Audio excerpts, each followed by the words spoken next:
This is Chicago's Morning Answer with Dan Proft and Amy Jacobson on AM 560. The Answer.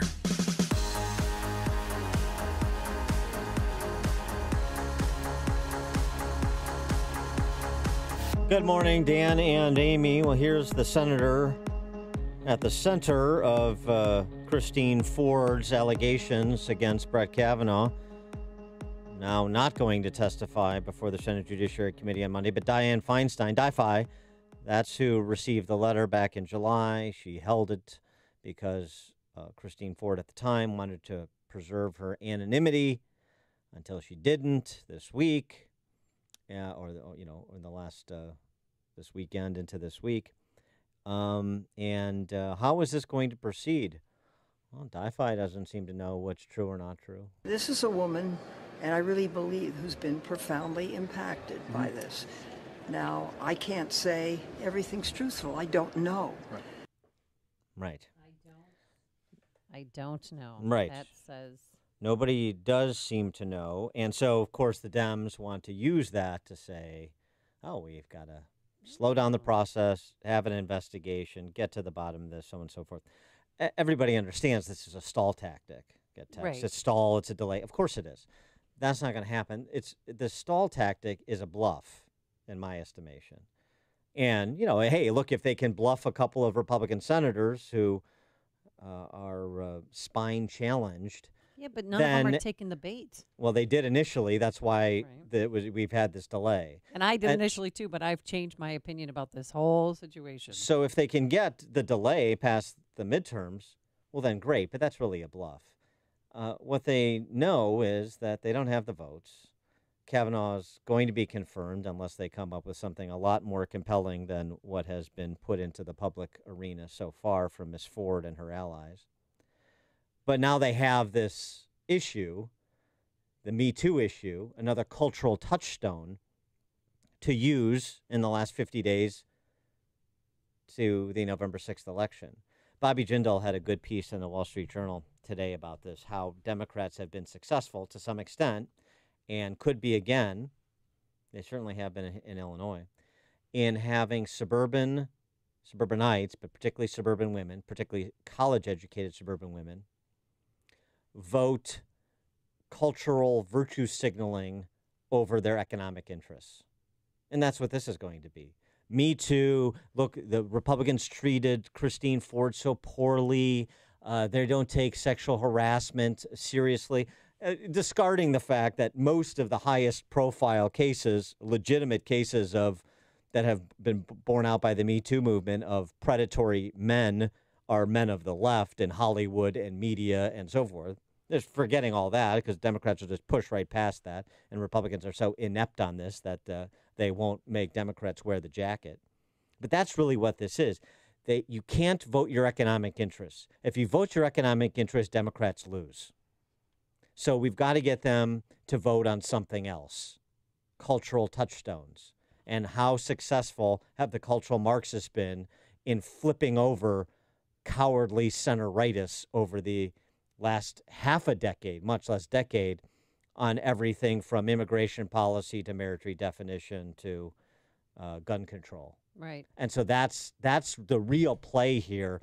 The delay tactic is just a bluff. Boy, if we could get that, super. We don't expect it, but this is the real play that we're making in terms of trying to frame the election. And this is how Christine Ford is useful in pursuit of that. For more on this topic, we're pleased to be joined by Ed Morrissey. He is, of course, senior editor for hotair.com and a columnist for The Week. Ed, thanks for joining us. Appreciate it. Thank you for having me. So what do you think about the contention I just laid out? Well, I think certainly this has been a delay tactic from the beginning, and what I find very interesting is that on Monday morning you had one of Ford's attorneys, Deborah Katz, who was going on to all of the morning shows saying, my client is ready to testify, we need to reopen the hearing so that the committee can hear her story and force, Kavanaugh to address that, and et cetera, et cetera. And then Chuck Grassley, taking her at her word, was trying to reach Dr. Ford to arrange the hearing, and they set the hearing for Monday, which is, at the time, was a week off. And if you have somebody who's willing and ready to testify as the attorney represented on national television in multiple appearances, that shouldn't have been a problem. And yet they weren't returning emails, they weren't returning phone calls until late last night when they sent a letter to the committee saying, no, you have to have an FBI investigation first. And which is absurd. The FBI doesn't have jurisdiction in this. If this incident took place at all, it took place 36 years ago in a private residence between two minors, or three minors, depending on how you view the allegation. But do you think it even took place? It's not a federal crime. The FBI doesn't have jurisdiction on that. Yeah, but the jurisdiction thing, though, this is like the process argument that Republicans make, and they make a mistake, I think. No, but wait. I'm pointing this out to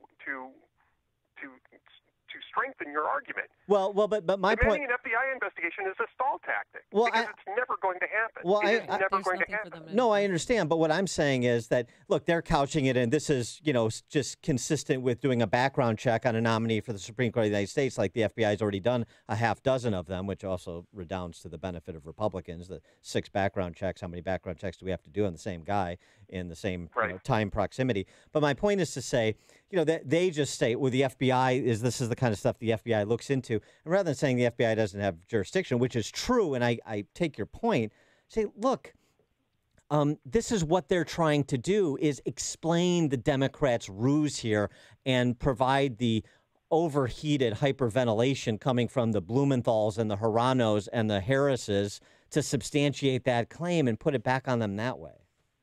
Yeah, I hear what you're saying, but look, they're going to do that anyway. They were going to do that regardless of whether Ford came forward or not.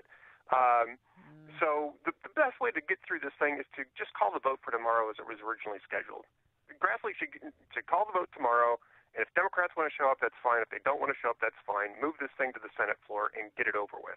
Because as we saw with Thomas, the sooner you get this thing over with, the better off you are. But Judge Kavanaugh wants to defend his honor, to tell his story. Could he do that on Monday without her coming forward as well?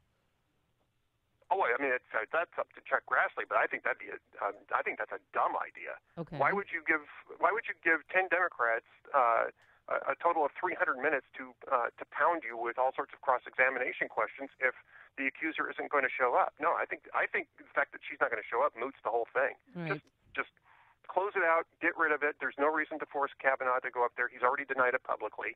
And if she's not going to stand up there and make her allegations public, then there's no reason for him to defend himself.